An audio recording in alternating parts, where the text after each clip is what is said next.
नमस्कार, मी Bhaskar Mhatre, secretary Navi Mumbai cooperative housing federation.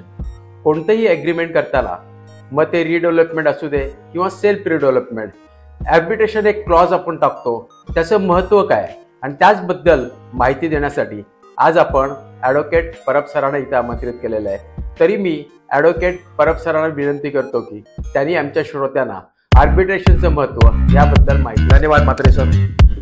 आपला आजचा विषय आहे arbitration clause in development agreement. आणि ज्यावेळेला आपण आर्बिट्रेशन क्लॉज संदर्भात बोलतो त्यावेळेला आर्बिट्रेशन काय आहे ते पहिलं जाणून घेऊया.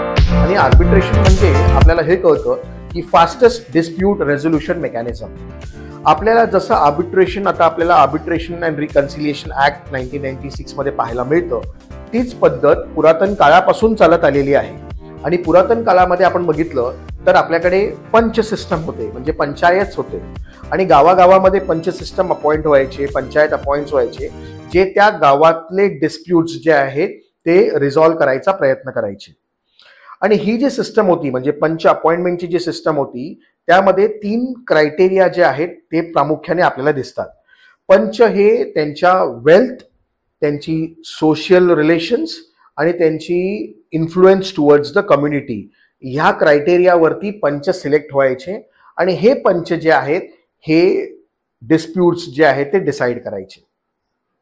मग हीच सिस्टम आपण आपलं इंडियन एन्शियंट ज्युरिस्प्रुडन्स जर पाहिलं तर त्यामध्ये तिथे देखील आपल्याला 2 मेथड्स डिस्प्यूट रेझोल्युशनचे मिळतात. एक पहिला मेथड जो आहे तो राजांनी अपॉइंट केलेले जे कोर्ट्स आहेत, म्हणजे राजाने जे कोर्ट्स एस्टॅब्लिश केलेले आहेत त्या कोर्ट सिस्टमच्या द्वारे तुम्ही डिस्प्यूट रिझॉल्व्ह करू शकता. आणि दुसरी सिस्टम जी आहे ती आर्बिट्रल इन्स्टिट्यूशन्स. मग तिथे आपल्याला काही शब्द पुरातनमध्ये आपल्याला पाहायला मिळतात की पुगा कोर्ट्स होते किंवा गिल्ड्स होते, जे ट्रेडर्स असायचे त्यांच्यासाठी गिल्ड्स स्पेसिफिक आर्बिट्रल इन्स्टिट्यूशन्स होत्या. त्यानंतर कुलाज होते, जिथे विलेजमध्ये एल्डरली पीपल्स असायचे त्यांना अपॉइंट केलं जायचं. तर ह्या सिस्टम्स आपण पुरातन काळापासून पाहत आलेलो आहोत. तीच सिस्टम आर्बिट्रेशन ऍक्टमध्ये इथे डिफाईन केलेली आहे. Specifically coming back to cooperative housing society आणि redevelopment of cooperative housing society, ज्या वेळेला कोऑपरेटिव्ह हाऊसिंग सोसायटी एका डेव्हलपरला अपॉइंट करतं आणि डेव्हलपरला आपले डेव्हलपमेंट राईट्स असाइन करतं आणि हे सगळे टर्म्स कंडिशन स्टिप्युलेशन्स जे आहेत ते डेव्हलपमेंट ॲग्रीमेंटमध्ये इन्कॉर्पोरेट करतं, तर त्या टर्म्स कंडिशन्समध्ये जर उद्या काही इन्फ्रिंजमेंट असेल किंवा कॉन्ट्रॅक्टमध्ये जर काही डिस्प्यूट निर्माण झाला तर ते रिझॉल्व्ह करण्याची देखील पुरातन काळापासून ज्या आलेल्या 2 मेथड्स आहेत त्याप्रमाणे आपल्याकडे ही 2 मेथड्स आहेत. एक तर कोर्ट कचेरी जी आहे ती मेथड्स आहे, म्हणजे सूट दाखल करणं, प्रोसिडिंग्स दाखल करणं. आणि दुसरी मेथडॉलॉजी आहे ती म्हणजे आर्बिट्रेशन इन्स्टिट्यूशन्स. मग आर्बिट्रल इन्स्टिट्यूशन्स जर आपण पाहिलं तर तो आर्बिट्रेशन, त्यासाठी आपल्याला section 7 of arbitration and conciliation act 1996 मध्ये सांगितलेलं आहे आर्बिट्रेशन ॲग्रीमेंट. आणि त्यासाठी कुठलं सेपरेट ॲग्रीमेंट करायची ही जरूरत नाही. आपल्याच डेव्हलपमेंट ॲग्रीमेंटमध्ये जर एक आर्बिट्रेशनचा क्लॉज असेल तर तो क्लॉज सेक्शन 7चं आर्बिट्रेशन अँड कन्सिलिएशन ऍक्ट 1996चं आर्बिट्रेशन ॲग्रीमेंटचं कंप्लायन्सेस पुरेशी करतो. तर तो क्लॉज जो आहे तो योग्य रीतीने आपण तिथे डिफाईन करणं, whether we are appointing a sole arbitrator or any party may appoint its own arbitrator, आणि मग नंतर दोन्ही आर्बिट्रेटर मिळून एक तिसरा आर्बिट्रेटर अपॉइंट करतील. अशा तऱ्हेने ते वेगवेगळे क्लॉजेस आपल्याला वेगवेगळ्या ॲग्रीमेंटमध्ये पाहायला मिळतात. जनरली आपण सजेस्ट करतो प्रत्येक हाऊसिंग सोसायटीला की to incorporate such proper arbitral clause, arbitral dispute resolution clause in your development agreement. आणि तो क्लॉज जो आहे तो आपल्या section 7 arbitration and conciliation 1996 act प्रमाणे असावा, असं आपण प्रत्येक संस्थेला आपण रिक्वेस्ट करतो. ह्यानी काय होईल तर ह्यानी आज आपण पाहतो की मोर दॅन 6000 लिटिगेशन्स जे आहेत रिडेव्हलपमेंट संदर्भातले कोर्टामध्ये प्रलंबित आहेत.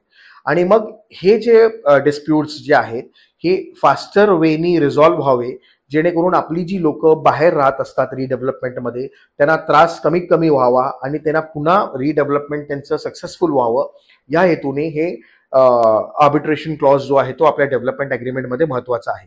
जर आपण आर्बिट्रेशन क्लॉज त्यामध्ये इन्क्लूड केला आणि उद्या भविष्यामध्ये जर डेव्हलपर आणि सोसायटीचे काही वादविवाद झाले तर त्यामध्ये आपल्याला ह्या नोटीसच्या माध्यमातून आर्बिट्रेशन जे आहे ते इन्व्होक करता येतं.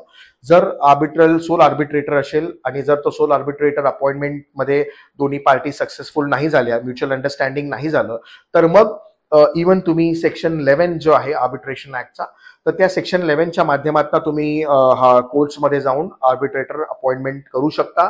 तिथून आर्बिट्रेशन अपॉइंटमेंट झाल्यावरती त्याच कोर्टामध्ये तुम्ही सेक्शन 9ची देखील प्लिडिंग्स घेऊ शकता. सेक्शन 9 हे इंट्रीम रिलीफसाठी आहे, म्हणजे इंट्रीम प्रोटेक्शनसाठी आहे. तर सेक्शन 9चे रिलीफ देखील आपण घेऊ शकतो. जर सेक्शन 9चे रिलीफ नाही मिळाले तर सेक्शन 11 मध्ये ज्या वेळेला आर्बिट्रेटरची अपॉइंटमेंट होते, तर आर्बिट्रेटर समोर सेक्शन 17 जो आर्बिट्रेशन अँड कन्सिलिएशन ऍक्ट मध्ये सेक्शन 17 आहे, तो सांगतो की interim relief before the arbitrator. तर तिथे देखील तुम्ही इंट्रीम रिलीफसाठी प्रे करू शकता. तर अशा तऱ्हेने आर्बिट्रेशन ऍक्ट जो आहे तो फास्टर वेनी, म्हणजे एक फास्ट ट्रॅक मध्ये तुमचे डिस्प्यूट जे आहे ते रिझॉल्व्ह करू शकतो. ते डिस्प्यूट प्रेझेंट असो, फ्युचर असो, ते सर्व प्रकारचे डिस्प्यूट्स आपण त्या आर्बिट्रेशन क्लॉज मध्ये कव्हर करू शकतो. तर अशा तऱ्हेने हा जर क्लॉज आपण इन्सर्ट केला आपल्या डेव्हलपमेंट अग्रीमेंटमध्ये, तर फास्टेस्ट डिस्प्यूट रेझोल्युशन होऊ शकतं. ह्या पद्धतीने हा क्लॉज जो आहे तो सर्वांनी आपल्या डेव्हलपमेंट अग्रीमेंटमध्ये इन्कॉर्पोरेट करावा. ह्याच रिक्वेस्टनी आम्ही हा व्हिडिओ जो आहे तो इथे क्लोज डाऊन करतो. धन्यवाद.